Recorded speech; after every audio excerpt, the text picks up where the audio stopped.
বিয়েবাড়ির সিজন তাহলে চলেই এলো, বাবা সেজে গুজে আসবো বলে মনটা ছুকছুক ছুকছুক করছিল আমার। আশেপাশের ছেলেগুলো না বেশ সুন্দর দেখতে। ওটা পাশের বাড়ির কাকিমা না? আবার ওরাও এসেছে, বাবা তাকিয়ে রয়েছে আমার দিকে, আমি একটু হাই করে দিই বাবা।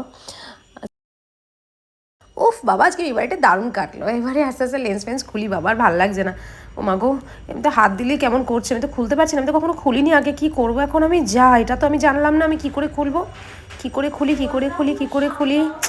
আ এই কি করব, কি করে খুলবো? ও আচ্ছা, এটা দিয়ে খোলা যায়। কিন্তু এটা দিয়ে কিভাবে খুলবো? ও আচ্ছা, এরকমভাবে খুলবো। আচ্ছা না, এরকমভাবে খুলবো না।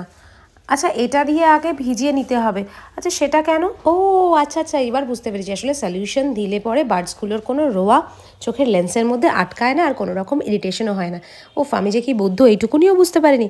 যাক, এত ইজিলি যদি রিমুভ করা যায় লেন্স, তাহলে তো আর কোনো চাপই নেই। এবার থেকে সব জায়গায় লেন্স পরে যাব, কারণ এসে তো খুলতে কোনো রকম সমস্যাই হবে না। আর যাদের ধরো হাতে নেল এক্সটেনশন করা, বড় বড় নখ তাদের রয়েছে, তাদেরও কোনো অসুবিধা হবে না এবার থেকে।